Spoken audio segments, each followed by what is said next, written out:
সালাতুল ইস্তিসকা বৃষ্টি প্রার্থনার নামাজ। এটা রাসূলুল্লাহ সাল্লাল্লাহু আলাইহি ওয়াসাল্লাম আমাদেরকে শিক্ষা দিয়েছেন। যখন তীব্র অনাবৃষ্টি দেখা দেয়, খরা দেখা দেয়, বৃষ্টি দীর্ঘদিন বন্ধ থাকে, তখন রাসূলুল্লাহ সাল্লাল্লাহু আলাইহি ওয়াসাল্লাম খোলা ময়দানে তিনি ২ রাকাত সালাতুল ইস্তিসকা আদায় করে দুহাত তুলে আল্লাহ রাব্বুল আলামিনের কাছে বৃষ্টি প্রার্থনার জন্য দোয়া করতেন। এটাকেই সালাতুল ইস্তিসকা বলা হয়। সালাতুল ইস্তিসকা এটা রাসূলুল্লাহ সাল্লাল্লাহু আলাইহি ওয়াসাল্লামের সুন্নাত এবং আমল যে এর মাধ্যমে আল্লাহ রাব্বুল আলামিন বৃষ্টি দান করেন।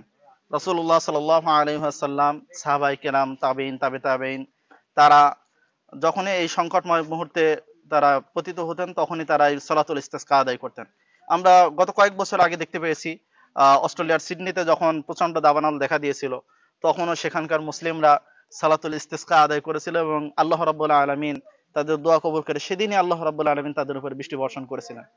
আল্লাহ রাব্বুল আলামিন তিনি আমাদের উপরে যত রকমের বিপদ আপদ আসে, এগুলোকে সবগুলোকে আমাদের নিজেদের গুনাহের কারণে আল্লাহ রাব্বুল আলামিন উল্লেখ করেছেন। আল্লাহ রাব্বুল আলামিন বলেন, জহারাল ফাসাদু ফিল বাররি ওয়াল বাহরি বিমা কাসাবাত আইদিন নাস লিইয়ুযীকাহুম বা'দাল্লাযী আমিলু লাআল্লাহুম ইয়ারজিউন। আল্লাহ রাব্বুল আলামিন সূরা রুমের ৪১ নম্বর আয়াতের ভিতরে বলছেন যে জলে এবং স্থলে যত রকমের বিপর্যয় তোমরা দেখতে পাও, এগুলো সব তোমাদের নিজেদের দুই হাতের কামাই করা, তোমাদের গুনাহের কারণে এগুলো আসে। আর আমি তোমাদেরকে এর কিছু কিছু শাস্তি তোমাদেরকে এজন্য দিই যাতে তোমরা সতর্ক হতে পারো, যাতে তোমরা ফিরে আসতে পারো। অন্যত্র আল্লাহ রাব্বুল আলামিন বলছেন, ওমা আসাবাকুম মিন মুসিবাতিন ফাবিমা কাসাবাত আইদিকুম ওয়া ইয়াফু আন কাসীর।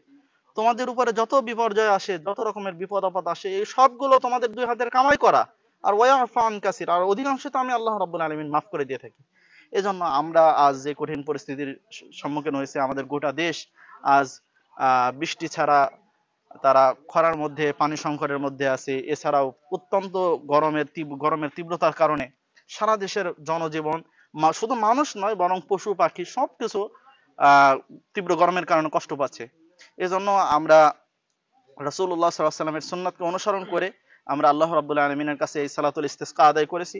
আশা রাখি ইনশাআল্লাহ আল্লাহ রাব্বুল আলামিন অবশ্যই তার রহমতের বৃষ্টি আমাদের এবং আমাদের দেশবাসীর উপরে বর্ষণ করবেন। আমরা আল্লাহ রাব্বুল আলামিনের কাছে তার রহমত কামনা করে বৃষ্টির আল্লাহ রাব্বুল আলামিন আমাদের সমস্ত দেশের উপরে তার রহমতের বৃষ্টি বর্ষণ করবেন। আমরা রাসূল সাল্লাল্লাহু আলাইহি ওয়াসাল্লামের এই সুন্নাতকে জিন্দা রাখার জন্য রাসূল সাল্লাল্লাহু আলাইহি ওয়াসাল্লামের সুন্নাতকে অনুসরণ করে আমরা আজ এখানে সালাতুল ইস্তিসকা আদায় করেছি।